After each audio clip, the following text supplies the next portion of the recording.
사무엘상 25장 봉독합니다. 사무엘이 죽음에 온 이스라엘 무리가 모여 그를 두고 슬퍼 울며 라마 그의 집에서 그를 장사한지라. 다윗이 일어나 바란 광야로 내려가니라. 마온에 한 사람이 있는데 그의 생업이 갈멜에 있고 심히 부하여 양이 3,000마리요 염소가 1,000마리이므로 그가 갈멜에서 그의 양털을 깎고 있었으니 그 사람의 이름은 나발이요 그의 아내의 이름은 아비가일이라. 그 여자는 총명하고 용모가 아름다우나 남자는 완고하고 행실이 악하며 그는 갈렙 족속이었더라. 아멘. 우선 3절까지 봉독해 드렸습니다. 사무엘이 죽음에 그럽니다. 지난번에 사울에게 쫓기던 다윗이 하나님이 붙여준 사울을 선대를 했었죠. 그러고 난 다음에 사울이 좀 뉘우치면서 그리고 돌아갔습니다. 그래서 그 뒤에는 이제 더 이상 다윗을 핍박했다 또는 쫓아다닌다 이런 얘기가 안 들렸어요. 안 들렸는데 오늘 내용을 보니까 사무엘이 죽음에 1절 끝에는 다윗이 일어나 바란 광야로 내려가니라. 사무엘이 죽었는데 다윗은 바란 광야로 내려갔다. 지난번에 마온에 있었죠. 마온에 있었는데 마온 옆에 또 갈멜이라는 곳이 있고요. 그 다음에 그 아래에 바란 광야가 있습니다.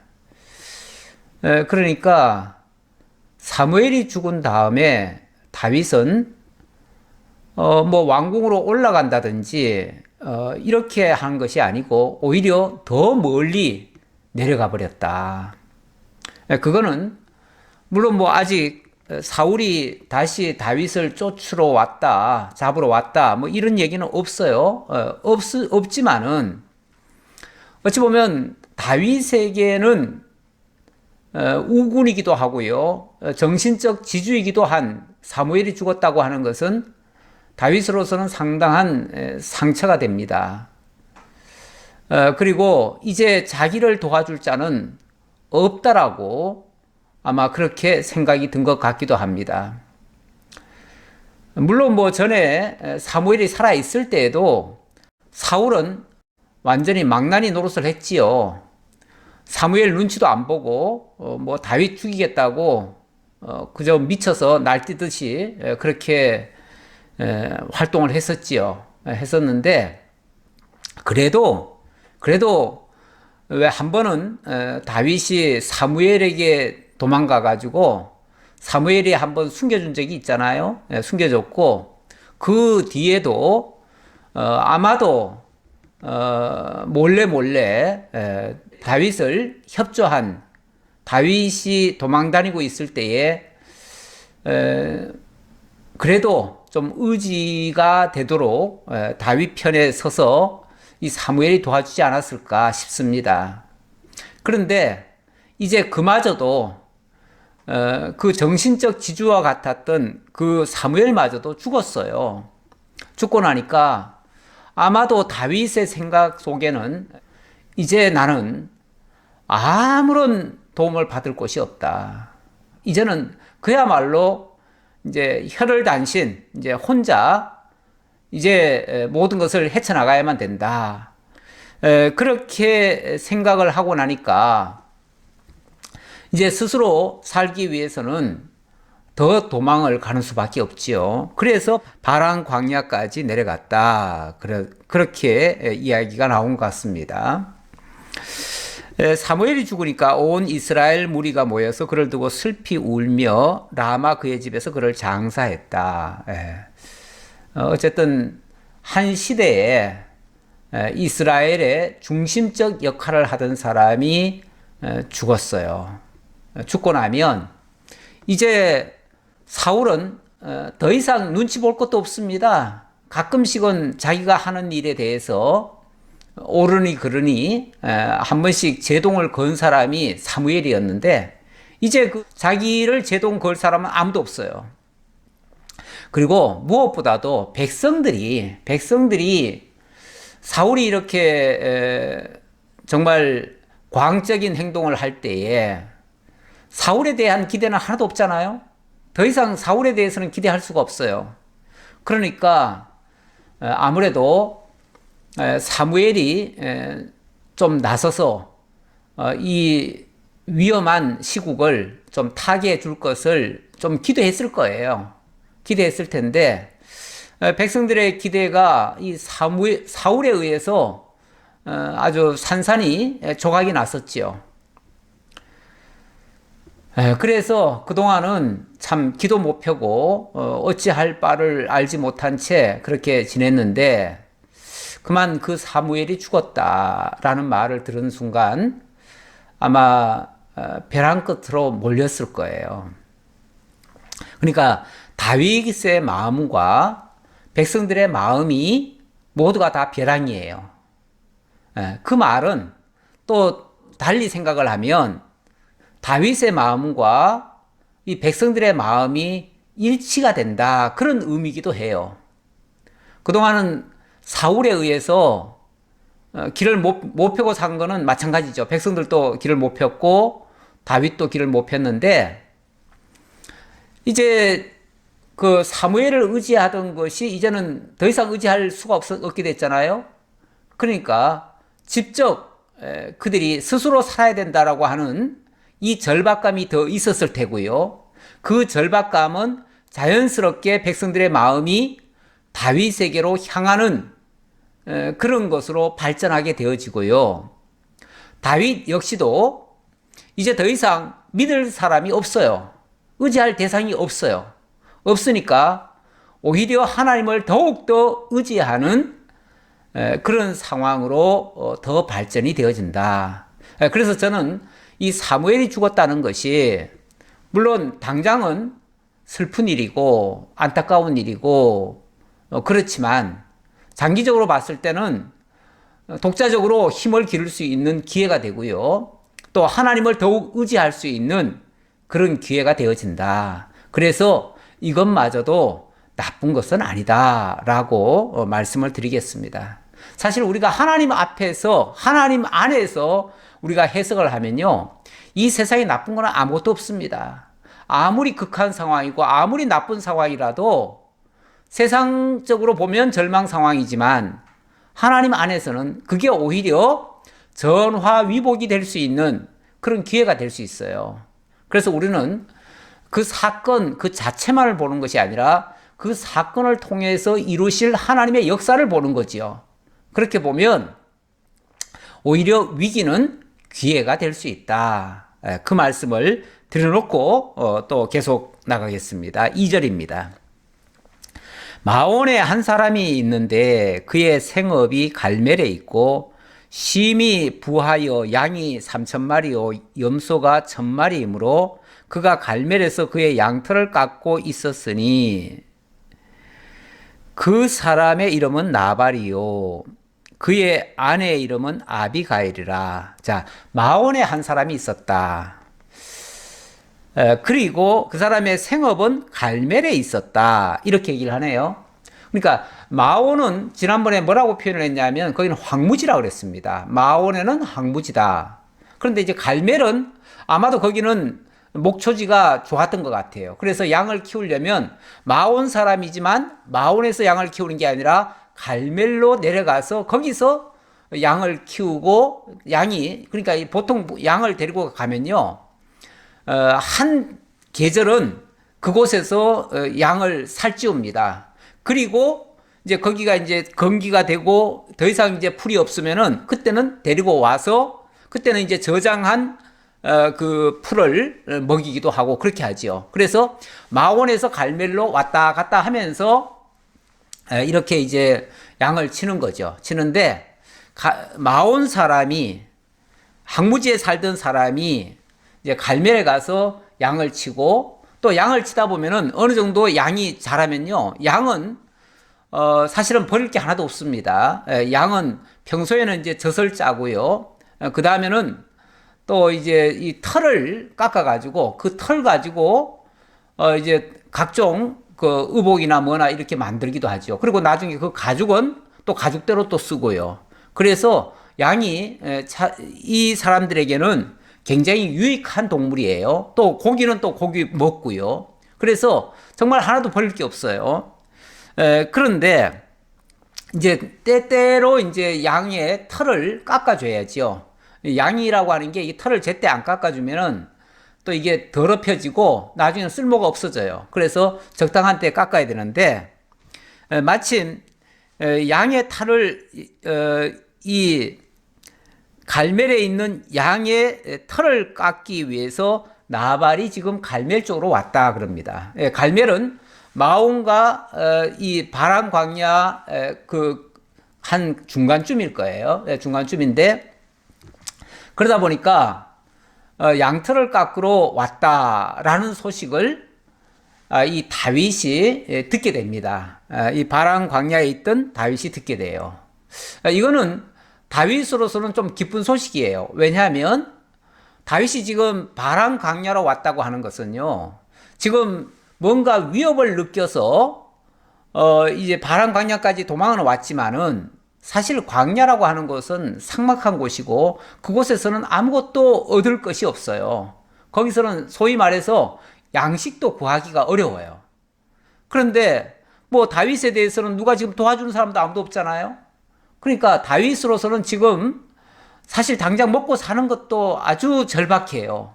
그런 상황에서 한 부자가 양털을 깎으러 갈멜로 왔다. 이 소식을 들으니까요, 뭔가 한 가닥 기대가 생겼어요. 그리고 원래 뭔가 이 추수기나 이럴 때는요, 원래 좀 사람의 마음이 좀 푸근해집니다. 왜냐하면은 소득이 있잖아요.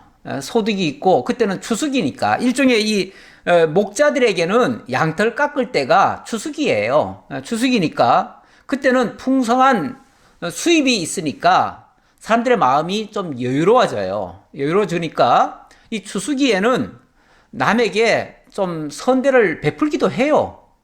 그리고 원래 이스라엘의 법에는 그런 게 있잖아요.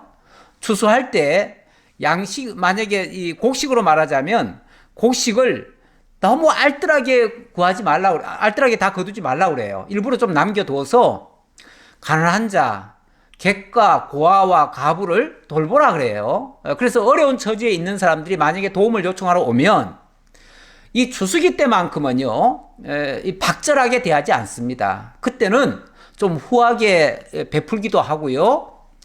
그리고 만약에 그렇게 하지 않으면요, 그건 하나님 앞에 그건 정말 벌받을 일이 돼요. 왜냐하면 율법에다가 하나님이 그걸 명시를 해놨어요. 명시를 해가지고 정말 그 추수 때에는 절대로 가난한 자를 학대하지 말라고 돼 있어요. 야박하게 굴지 말라는 거예요. 그리고 일부러 이삭도 조금씩 이렇게 흘려도 주라고 그러잖아요. 그래서 룻기에 보면은 그 보아스의 밭에 룻이 그 이삭을 구하러 왔을 때 보아스가 일부러 좀 흘려주라고 그러잖아요. 흘려주고 뒤에서 그것을 좀 거두더라도 책망하지 말라고 그러잖아요.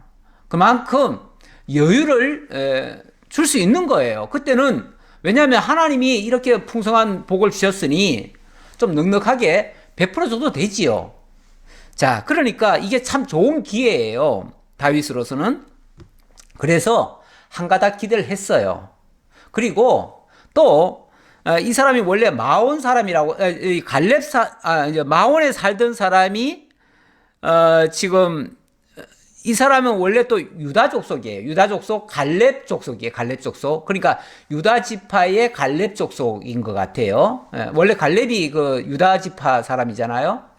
그러니까 어찌 보면 다윗과도 같은 그 유다 지파 사람이에요. 거기다가 지난번에 또 다윗이 그 마온 지역에 있었어요. 마온 지역에 있었고 또 갈멜에도 있었어요. 그러니까 그때 다윗이 그 들판에서 거할 때에 이 양떼들을 그때 보았습니다. 보았고 그 양떼를 키우던 그 목자들을 다윗이 굉장히 선대를 해줬어요. 선대를 해주면서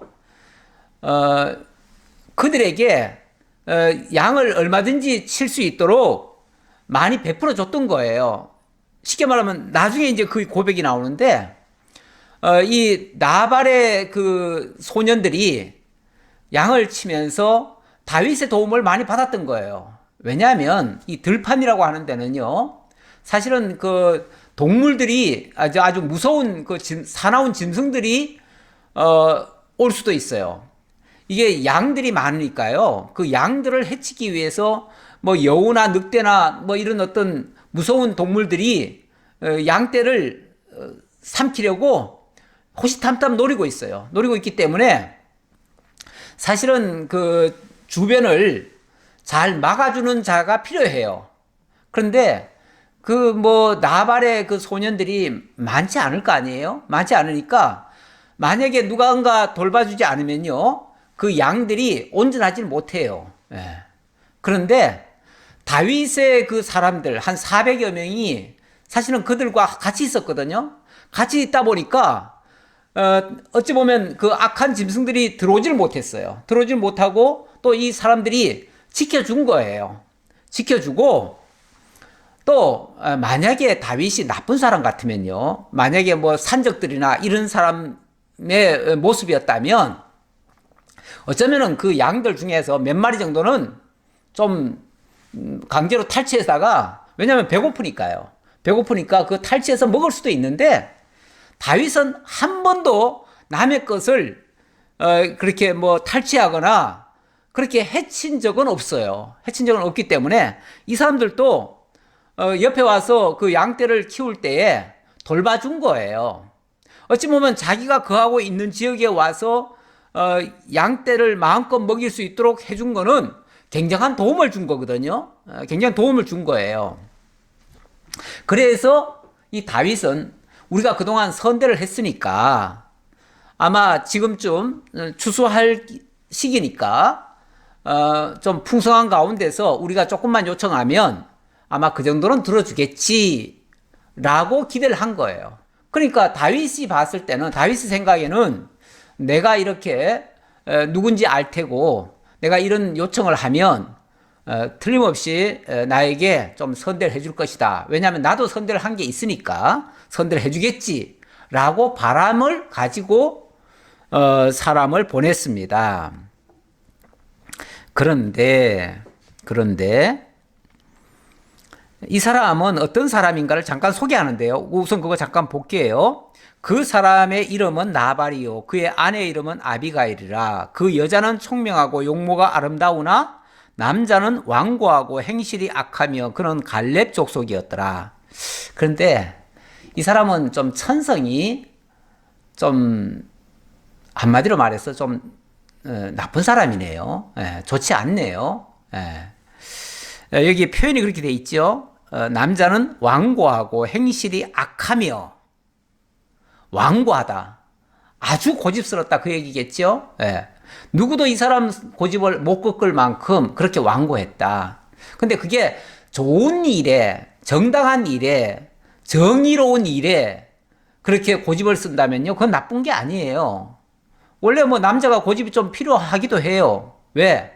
옳은 일에 대해서 뭔가 추진력 있게 일을 하려면은, 아니 그럼 뭐 고집 없이 되겠어요? 당연히 정상적인 상태라면 고집 있어야죠. 그런데 문제는 나쁜 것을 고집하거나 자기 악한 것을 이루는데 그걸 써먹는 거죠. 그렇게 되면 완고하고 행실이 악하다, 이렇게 표현이 되는 거죠. 근데 이런 사람의 아내는 또 의외로 굉장히 또 좋은 사람이네요. 그 여자는 총명하고 용모가 아름다우나. 총명하고 용모도 아름답다. 아주 어찌 보면 좀 귀부인 같은 그런 모습이었다, 그런 얘기겠죠. 그러면서 아주 총명했다. 그러니까 이 외모만 아름답다는 얘기가 아니고 그의 어떤 내면적인 부분 그리고 그의 인격적으로 매우 아주 우수했고 정말 모든 사람들이 정말 귀부인이다라고 생각할 정도로 귀하게 여겼다 그런 얘기겠지요. 모든 사람들로부터 칭찬받을 만한 여인. 이런 여인을 우리 성경은 현숙한 여인이다 이렇게도 표현을 하지요. 잠언에 보면 참 현숙한 여인, 지혜로운 여인, 총명한 여인 뭐 좋은 말을 다 갖다 붙일 수가 있어요. 참 어찌 보면 남편과 아내가 너무 대조적인 사람인데 뭐 이런 사람이 요즘 속된 표현으로 연애해서는 만나기 힘들지요. 그런데 옛날이라고 하는 곳은 옛날이라고 하는 시점은 뭐 자기가 좋다고 결혼하고 싫다고 결혼 안 하는 그런 시대가 아니다 보니까 아마 뭐 떠밀려 가지고 결혼을 했겠지요. 자, 그랬는데 다윗이 나발이 자기 양털을 깎는다 함을 광야에서 들은지라. 다윗이 이에 소년 10명을 보내며 그 소년들에게 이르되 너희는 갈멜로 올라가 나발에게 이르러 내 이름으로 그에게 문안하고 그 부하게 사는 자에게 이르기를 너는 평강하라 내 집도 평강하라 내 소유의 모든 것도 평강하라. 다시 말하면 10명의 그 소년들을 보내면서 그들에게 신신당부를 한 거예요. 아주 정중하게 다윗의 이름으로 예를 갖춰서 그렇게 인사를 하고 정말 그 집이 평강을 얻도록 평강에 대한 것을 3번이나 강구를 하지요. 너는 평강하라. 내 집도 평강하라. 내 소유도 평강하라.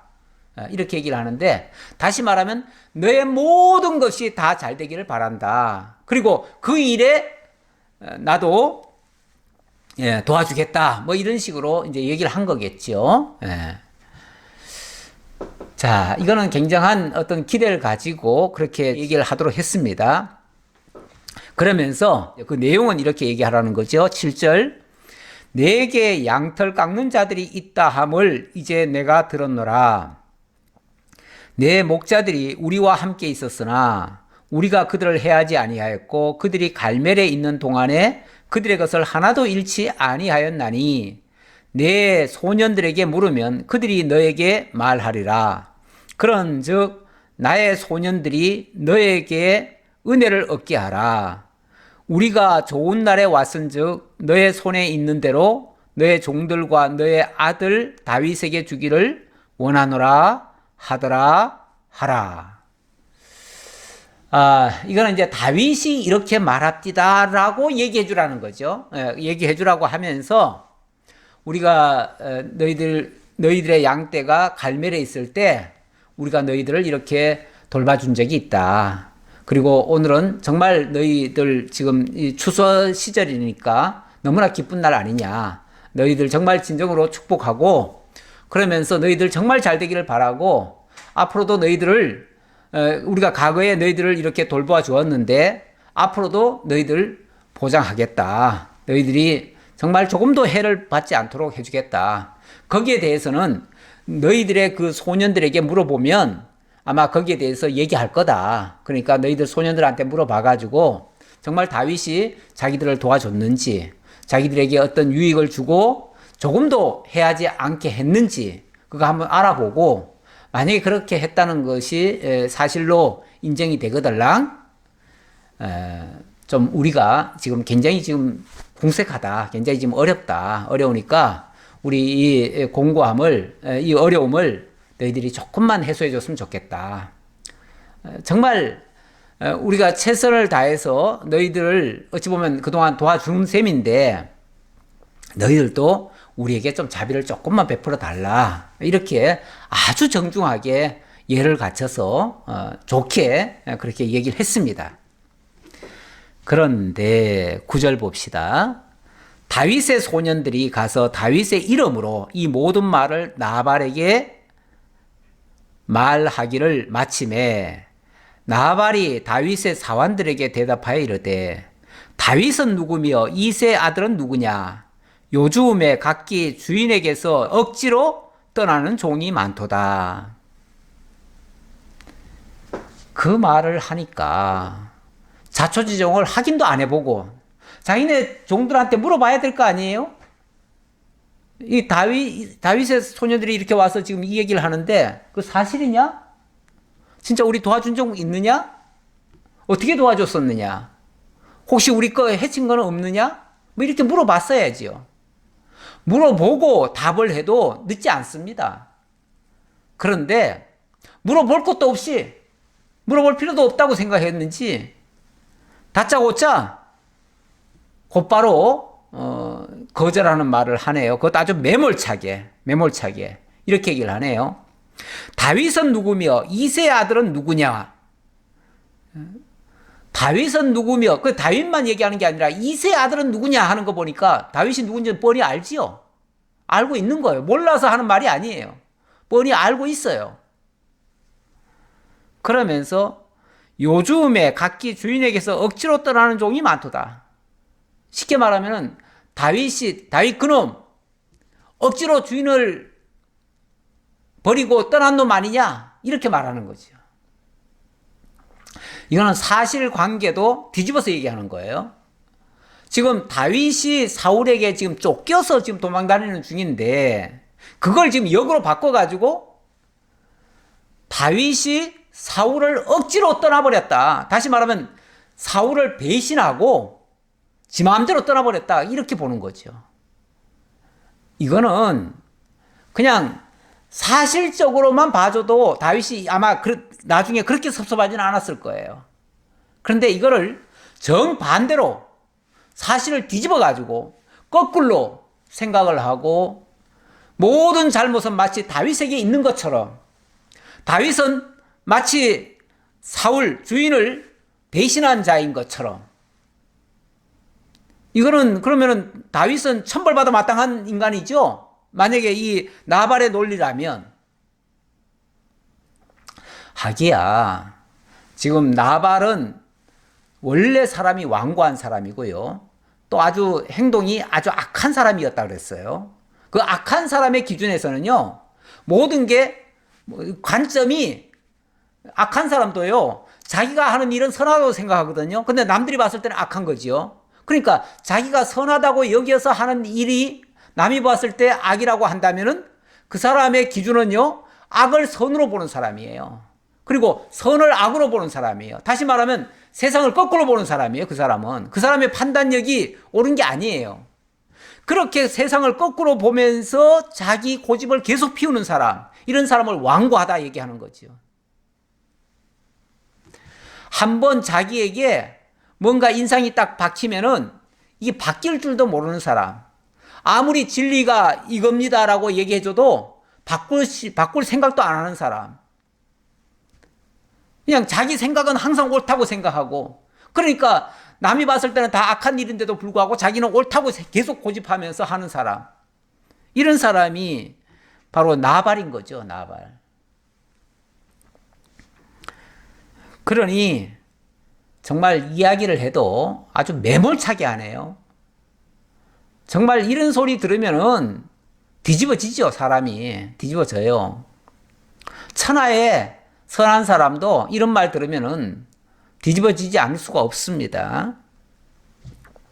그러면서 한마디 더 합니다. 무슨 말까지 하냐면, 내가 어찌 내 떡과 물과 내 양털 깎는 자를 위하여 잡은 고기를 가져다가 어디서 왔는지도 알지 못하는 자들에게 주겠느냐 한지라. 와, 이거는 아니 내가 얼마나 힘들게 벌어 모으고 또 내 새끼들을 위해서 지금 내 마련해 놓은 걸 갖다가 어디서 굴러 처먹다가 온 인간인지도 모르는 자에게 내가 주겠느냐, 이런 식이에요. 얼마나 모욕적으로 얘기하는 겁니까? 우리가 왜 아다르고 어다르다는 말도 있지요. 같은 말이라도 그 표현에 따라서 굉장히 듣기가 아주 거북하고 정말 화가 머리끝까지 날 수도 있습니다. 같은 말인데도요. 같은 말인데도 아와 어를 달리함으로써 사람을 격동을 시키기도 하고요. 또 사람의 마음을 풀어줄 수도 있어요. 그러니까 우리가 정말 남에게 말을 할 때는 예를 갖춰야 됩니다. 어떤 경우에도 예를 갖춰야 돼요. 아무리 섭섭한 일이 있어도요, 뭐 끝장을 보듯이 얘기하면 안 돼요. 다시는 안 볼 것처럼 얘기하면 안 돼요. 그런데 사람들이 정말 화가 나거나 아니면은 판단이 잘못됐을 때는요, 앞뒤 안 재고 그냥 내뱉어 버리는 경우가 있지요. 그렇게 되면요, 나중에 그거 주워 담지도 못합니다. 돌이키지도 못해요. 예. 근데 지금 이 나발이 그렇게 행동을 하네요. 참 이 사람, 그래서 아마 이 사람 평소에도 행실이 정말 악했다라는 표현을 여기에 적합하게 아마 쓴 것 같아요. 이렇게 행동하는 사람, 어찌 악하다 소리 안 할 수가 있겠습니까? 그 소리를 들으니까, 정말 10사람이 가가지고, 뭐 좀 어떻게 도움을 좀 얻어볼까 하고 간 사람들이 기가 막히죠. 더 이상 할 말이 없지요. 그런 사람에 대해서 뭐 옳으니 그러니 따질 수도 없고요. 또 단칼에 그냥 거절해버리는데 뭐라고 두 말도 할 수가 없어요. 변명도 할 수가 없어요. 그러니 그냥 돌아올 수밖에 없지요. 그래서 12절, 이에 다윗의 소년들이 돌아서 자기 길로 행하여 돌아와 이 모든 말을 그에게 전하매 다윗이 자기 사람들에게 이르되 너희는 각기 칼을 차라 하니 각기 칼을 차매 다윗도 자기 칼을 차고 400명 가량은 데리고 올라가고 200명은 소유물 곁에 있게 하니라. 아마 뭐 부녀자들이나 어린아이들은 한 200여 명 다 집에 놔두고 나가서 싸울 수 있을 만한 사람은 다 몽땅 다 소집을 해버린 거예요. 그래가지고 다윗이 너무 그 소리를 듣고 격분해가지고 다윗이 정말 참 천하에 참을성이 많고 정말 그렇게 함부로 행동하지 않는 사람인데도 불구하고 이 말에는 정말 앞뒤 제일 겨를이 없을 만큼 흥분이 됐어요. 너무나 격분을 한 거지요. 너무나 격분을 해서 이 소리를 듣고는 도저히 참을 수가 없다. 이거는 단순한 거절이 아니라 완전히 모든 걸 다 뒤집어서 거꾸로 지금 이해를 하고 이 모욕을 주는 거기 때문에 이거에 대해서는 용납할 수가 없다. 아니 뭐 도저히 내 아까운 양식을 너에게 왜 주겠느냐, 넌 못 주겠다, 이 정도만 얘기했어도요 섭섭하긴 하지만 어쩌겠어요. 뭐 안 준다는데, 가진 자가 안 준다는데 그거 가지고 뭐 어떻게 하겠어요. 할 수 없지요. 뭐 할 수 없다 뭐 이러고 말지요. 그런데 이렇게까지 모욕을 한다면은 여기에 대해서는 응징이 필요하지요. 그래서 다윗도 결국은 못 참고 흥분해가지고 바로 그냥 400명 이끌고 죽이러 쫓아갑니다. 달려가요. 큰일 났어요. 큰일 났어요. 이거 어떻게 합니까? 자, 14절입니다.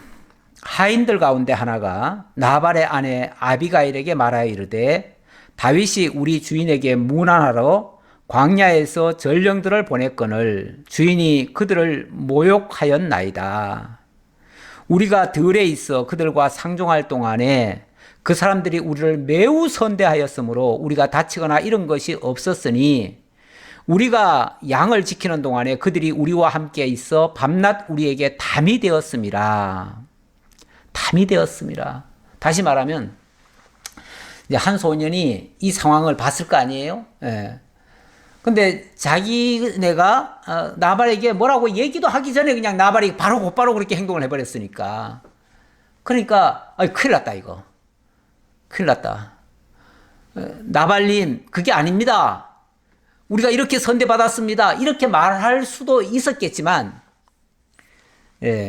평소에 나발이 어떤 사람인지를 이 소년은 잘 알았던 거예요.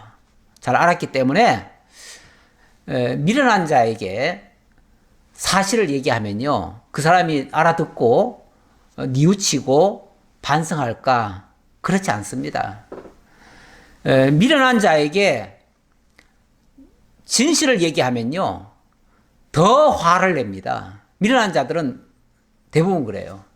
그래서 잠언에 보면 미련한 자에게 뭐 진실이 어쩌고 진리가 어쩌고 하면서 뭐 하나님의 말씀을 들이대고 얘기를 하면요, 마치 뭐 개 귀를 잡는 것과 같대요. 그래가지고 도로 물린대요. 그래서 미련한 자에게는 교훈도 하지 말래요. 왜냐하면 교훈한답시고 바른 말 하다가는 도로 화를 당하니까요. 이 소년이 어떤 면에서 나발에게 진실을 얘기해봤자 나발이 알아듣지도 않을 것이고, 단칼에 하인말 같은 거는 듣지도 않지요. 네가 뭘 안다고 그래? 아마 당장 저놈 죽여버리라 그럴지도 몰라요. 네가 왜 다윗 편을 드냐? 내 편을 안 들고. 그러면서 저런 놈 나 하인 필요 없다. 저런 놈 죽여라. 그럴지도 몰라요. 그러니까 이 소년이 이 하인이라고 돼 있죠. 하인이 나발한테는 말을 못하고 큰일 났다. 이거 빨리 막아야 된다. 라고 생각하니까 누굴 쫓아가냐면은 나발의 아내 아비가일에게 쫓아가요. 쫓아가가지고 아비가일님 큰일 났습니다. 지금 다윗이 그 전령들을 10명 보냈는데, 그래서 이런 요청을 했는데 나발이 그만 이렇게 말하고 말았습니다. 그래서 그 다윗을 아주 격분을 시켰습니다. 그랬으니 아마도 다윗이 가만히 안 있을 겁니다. 틀림없이 쫓아와가지고 어쩌면 우리를 다 죽이려고 할지도 모르겠습니다. 큰일 났습니다. 이거 빨리 안 막았다가는 큰일 납니다.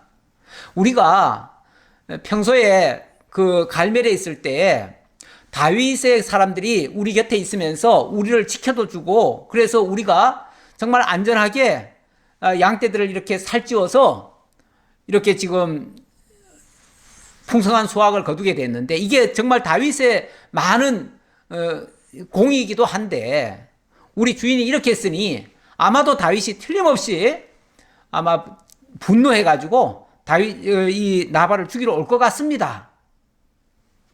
라고 보고를 한 거지요.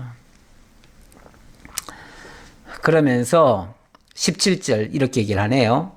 그런즉 이제 당신은 어떻게 할지를 알아 생각하실지니 이는 다윗이 우리 주인과 주인의 온 집을 해하기로 결정하였음이니이다. 주인은 불량한 사람이라 더불어 말할 수 없나이다 하는지라. 아이고, 이 종도 아네요. 종도 그 나발이 어떤 사람인지를 알아요. 우리 주인은요, 불량한 사람이라 더불어 말할 수가 없습니다. 쉽게 말하면 말할 상대가 못 됩니다. 그 말이죠. 말해봤자 알아듣지도 못하고 우리 말 같은 거는 듣지도 않을 거고, 그러니까 주인에게는 더 이상 말할 수가 없습니다. 그래서 할 수 없이 제가 이렇게 아비가일님에게 이제 이 사실을 알리러 왔습니다. 이렇게 얘기하는 거죠. 뭐 대놓고 나발이 나쁜 놈입니다 이렇게 말할 수는 없겠지만, 이 불량하다는 말은 어찌 보면은 불량이라고 하는 말 자체가 나쁜 말 같기도 하지만은 선량하지 않다는 말이잖아요. 선량하지 않다. 다시 말하면 평소에 아주 뭐 선행을 많이 베푼 사람은 아니지 않습니까? 그 정도 얘기예요. 그 정도. 네. 평소에 선한 일을 많이 안 한 사람이니까, 뭐 한마디로 말해서 좀 미련한 사람이니까. 예. 그러니까 그런 사람한테 얘기해봤자 얘기가 안 되잖아요. 그래서 할 수 없이 우리 말을 듣지도 않을 거니까 그래서 온 겁니다. 라고 얘기한 거죠. 이건 자초지종 얘기하느라고 한 말이지 뭐 악평을 하느라고 한 말은 아니에요. 예. 뭐 그 정도는 아마 아비가일도 충분히 알고 있으니까 그거 가지고 탓하지는 않을 거예요. 자, 이 이야기를 들으니까 진짜 아비가일이 판단해 볼 때 큰일 났다 진짜. 이거 빨리 막지 않으면은, 오늘 밤에 이 문제를 해결하지 않으면은 내일 아침에는 아마 우리 다 줄초상 날 거다라고 판단을 한 것 같아요. 그래서 18절, 아비가일이 급히 떡 200덩이와 포도주 2 가죽 부대와 잡아서 요리한 양 5마리와 볶은 곡식 5세아와 건포도 100송이와 무화과 뭉치 200개를 가져다가 나귀들에게 싣고 소년들에게 이르되 나를 앞서 가라 나는 너희 뒤에 가리라 하고 그의 남편 나발에게는 말하지 아니하니라. 여기 아비가일도 이런 상황에 대해서 남편 나발에게 얘기를 안 하네요. 하기야 아까 얘기했듯이 얘기하면 뭐 하겠어요? 얘기하면 알아듣겠어요? 그리고 그럼 그렇게 해라 하고 말하겠어요? 괜히 얘기해봤자 일만 그르치죠. 예. 어차피 나발은 이런 거 이해 못할 사람입니다. 이해 못할, 그리고 평소에 행실이 악하고 완고한 사람한테는요, 이 말이 안 통해요. 완고하다는 말은 더 이상 말을 할 수 없는 사람이란 얘기예요. 대화가 안 되는 사람이란 얘기예요.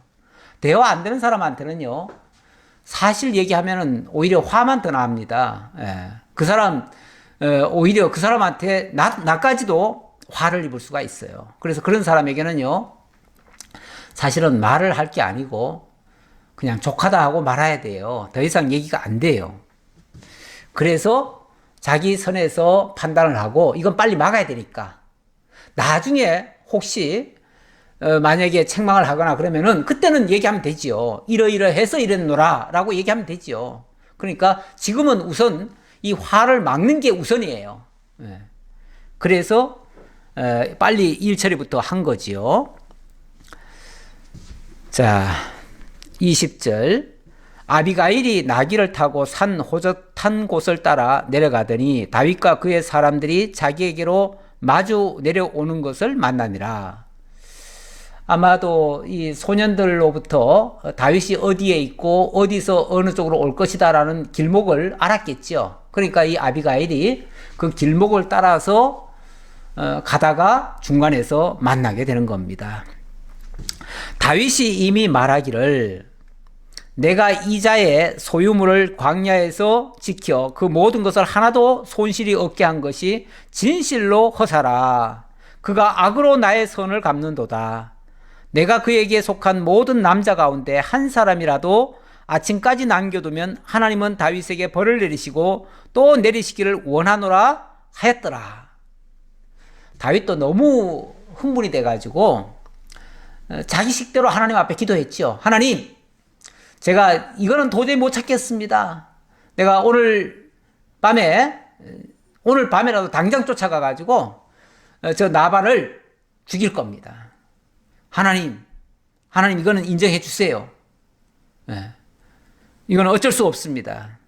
그리고 만약에 제가 그렇게 하지 않는다면 이거는 제가 해야 될 일을 안 한 거니까 하나님이 나한테 벌 내리십시오.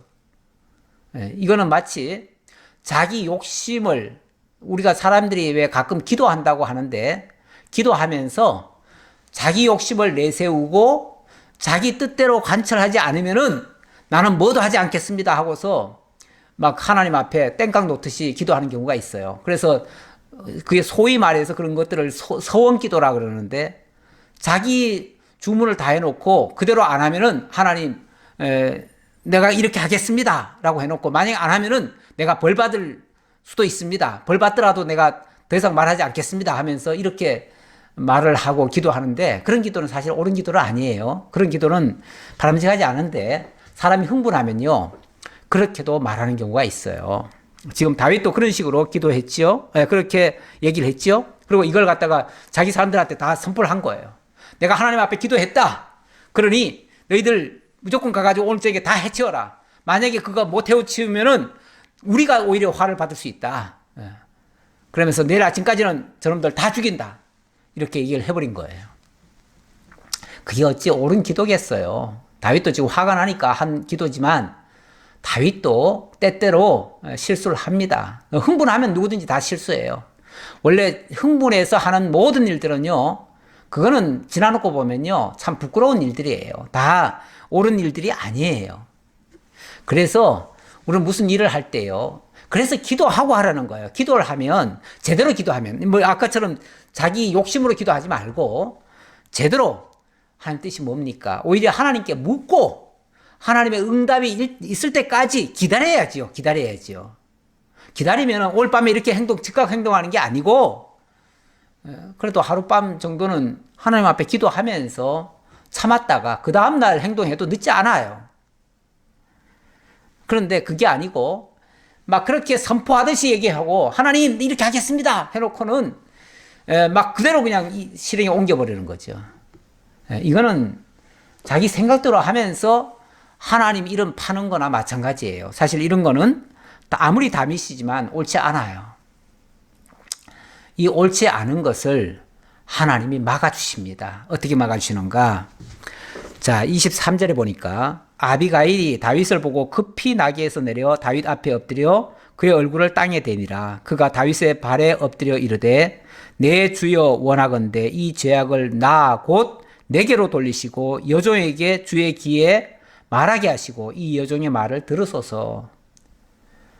갑자기 나귀에서 내리더니만 엎드립니다. 엎드려가지고 제가 죽을 죄를 저질렀습니다. 그러니까 이 죄는 저에게 물으시고 그리고 저로 하여금 한마디만 얘기할 수 있도록 좀 기회를 주십시오. 제가 한마디만 말씀 좀 드리겠습니다. 이 얘기죠. 그랬더니 이제 다윗이 무슨 말인데 얘기해봐라 그랬겠지요. 그러니까 25절 원하옵나니 내 주는 이 불량한 사람 나발을 개의치 마옵소서. 그의 이름이 그에게 적당하니 그의 이름이 나발이라. 그는 미련한 자니이다. 여종은 내 주께서 보내신 소년들을 보지 못하였나이다. 그러면서 일단은 다윗 편에 서서 이야기를 합니다. 일단은 그렇게 하려니까 다윗이 지금 나발에 대해서 굉장히 지금 안 좋은 감정을 가지고 그 나발은 아주 나쁜 놈이다 이렇게 얘기하고 있으니까 당연히 그 사람이 그렇게 나쁜 거는 사실입니다 라고 얘기를 하는 거죠. 시인을 하는 거죠. 자기 남편을 욕하는 게 아니고 다윗이 알고 있는 것을 인정하는 말이죠. 인정을 해야 다윗도 그 말에 내 말을 지금 동의를 하는구나 라고 해서 어쨌든 그 말을 들어볼 거 아니에요. 그래서 동의를 하도록 하는 말이에요. 그래서 우리 남편은 좀 불량한 사람입니다. 다시 말하면 선한 구석이 없는 사람입니다. 본래 선한 구석이 없는 사람입니다. 거기다가 또 이 사람은 좀 미련합니다. 미련하다는 말은 뭔가 잘못된 판단을 하고 있으면 그걸 아주 끝까지 고집 피우는 완고한 사람입니다. 이런 의미에서 미련하다 이렇게 표현한 거예요. 남편을 나쁘게 지금 악평을 하는 게 아니고 그 사람의 어찌 보면 그 사람의 상태를 있는 그대로 얘기를 하는 거예요. 있는 그대로. 그러면서 이런 일이 있을 때까지 정말 우리 다윗을 지금 잠깐 주라고 지금 표현을 하는데 다윗께서 보내준 그 소년들을 제가 먼저 봤더라면 이런 일이 없을 텐데 그 사람에게 가는 바람에 이런 사단이 났습니다.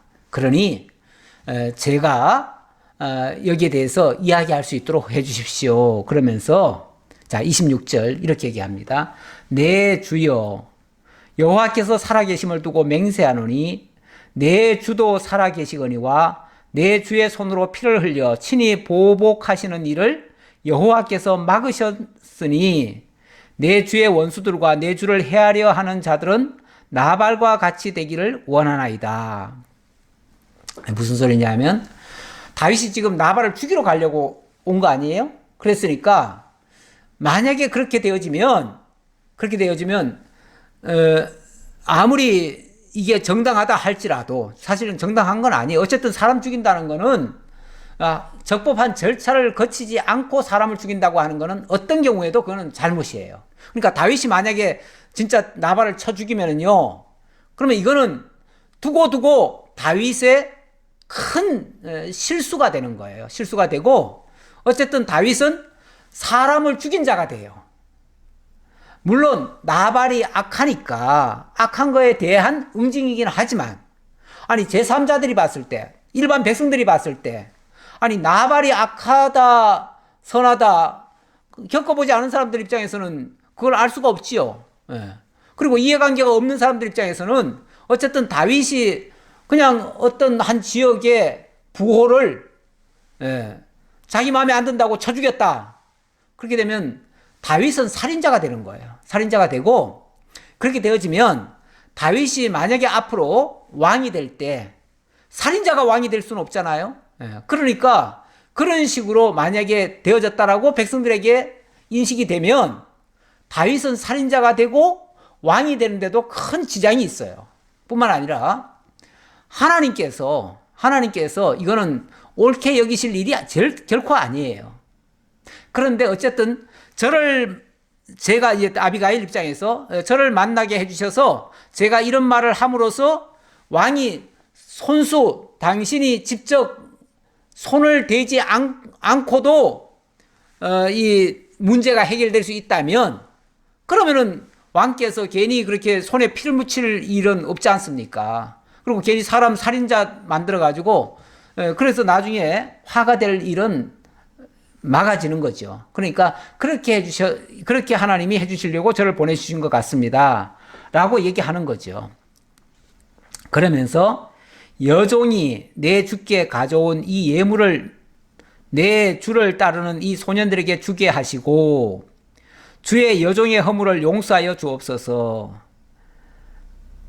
여호와께서 반드시 내 주를 위하여 든든한 집을 세우시리니 이는 내 주께서 여호와의 싸움을 싸우심이요 내 주의 일생에 내 주에게서 악한 일을 찾을 수 없음이니이다. 내 주의 일생에, 다시 말하면 다윗의 일생에서 악한 일이 발견되면 안 되잖아요. 왜? 앞으로 왕이 될 사람인데 왕이 될 사람이 악한 일이 만약에 살인자가 되면은 그러면 나중에 가서 큰일 나잖아요. 그러니까 그런 일을 막도록 해주신 거에 오히려 감사합니다. 그런 얘기죠. 그러면서 더 나아가서 여호와께서 반드시 주를 위하여 든든한 집을 세우실 것이다. 이거는 이제 내 주께서 다윗께서 이제 앞으로 왕이 될 것입니다. 그 얘기예요. 왕이 될 것입니다. 그랬을 때에 그렇게 하려면은 왕이 이제 앞으로 계속 이겨야 될 텐데 이기려면은 여호와께서 왕을 위하여 싸워 주셔야 이길 거니까 앞으로 하나님께서 왕의 다윗의 모든 원수들은 하나님께서 막아주실 겁니다. 또는 보수할 게 있으면 하나님이 보수해 주실 것입니다. 이렇게 얘기하는 거죠. 그러면서 사람이 일어나서 내 주를 쫓아 내 주의 생명을 찾을지라도 내 주의 생명은 내 주의 하나님 여호와와 함께 생명싸개 속에 쌓여 있을 것이요 내 주의 원수들의 생명은 물매로 던지듯 여호와께서 그것을 던지시리이다.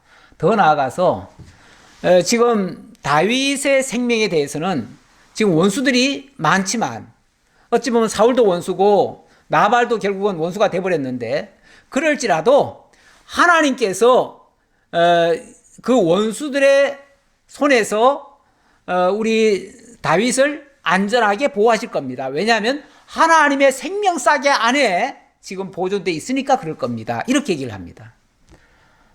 너무너무 정말 귀한 이야기죠. 너무너무 좋은 말이에요. 아마 이 말을 듣고 다윗은 그야말로 감동이 됐을 거예요. 감동이 됐을 거예요.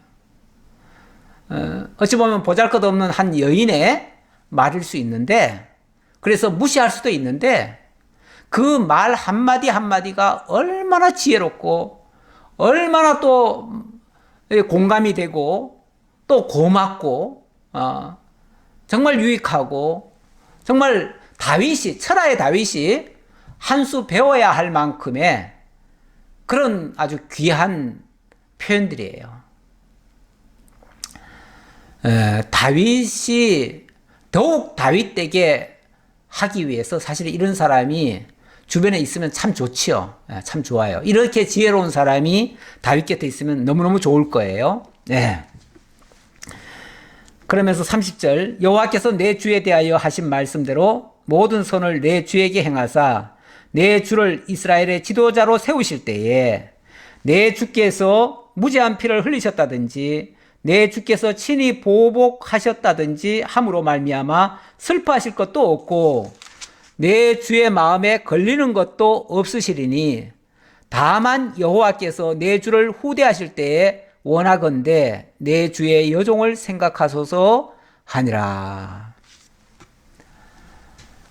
와, 이 아비가일의 말 한마디 한마디가 너무너무 정말 지혜로운 말이기도 하고 또 아주 온유한 말이기도 하고 아주 또 현명한 말이기도 하고 뭐 그냥 한마디로 다윗도 그냥 이 말에 정말 감동이 될 만큼 그런 말을 하네요. 맞지요. 이 말 전부 다 맞지요. 진짜 다윗이 그 보복심에 만약에 피를 흘리는 일이 발생한다면은 그러면 나중에 앞으로 어떻게 되겠어요? 다윗이 왕이 됐을 때 백성들이 저 살인자 하고서 지목하지 않겠어요? 그러면 제대로 왕을 따르려고 하겠어요? 안 되죠. 안 돼요. 이거는 앞으로 만약에 이런 일을 다윗이 저질렀다가는요, 두고두고 다윗의 걸림돌이 될 거예요. 다윗의 일평생의 걸림돌이 될 거예요. 근데 그걸 막아주셨으니 다시는 그런 것 때문에 다윗이 슬퍼할 일도 없고, 그리고 마음에 걸리는 것도 없을 거니까 얼마나 좋은 이야기가 되겠습니까? 그러면서 끝에 한마디를 하네요. 나중에 하나님께서 정말 내 주를 이렇게 보살펴 줘서 안전하게 생명을 보존하고 나중에 정말 지도자가 됐을 때 그때는 저도 생각해 주세요. 이 말을 하네요. 무슨 의미인지 다음에 또 한번 더 생각해 보기로 하고요. 오늘은 여기까지 살펴보도록 하겠습니다. 한 사람의 지혜가 많은 생명을 살립니다. 기도하겠습니다. 아버지 하나님, 천하의 다윗이지만 다윗도 흥분하니 또 실수를 할 뻔했습니다. 하지만 하나님께서 지혜로운 자 아비가일을 통해서 그 실수를 막게 하시고 피를 흘리지 않게 하시고 또 다시 후회할 일을 하지 않게 되어서 너무너무 감사합니다. 세상에는 정말 악한 자가 많고 그 악한 자를 우리가 보수하든지 우리가 문제를 해결하려고 하면 우리도 결국은 그 죄의 발을 담글 수밖에 없습니다. 하지만 우리 하나님께 맡기고 하나님의 인도하심을 구하면 참 지혜자를 만날 수도 있고 또 하나님의 선한 역사를 통해서 모든 문제가 아름답게 바뀌기도 합니다. 우리 하나님, 저희들에게 이런 지혜가 필요합니다. 늘 하나님께 구하고 위로부터 주시는 지혜를 따라서 모든 일을 지혜롭게 잘 감당할 수 있는 저희들 다 되도록 인도해 주옵소서. 함께 해 주옵시기를 간절히 바라옵고 우리 주님 예수 그리스도의 이름으로 기도하옵나이다. 아멘.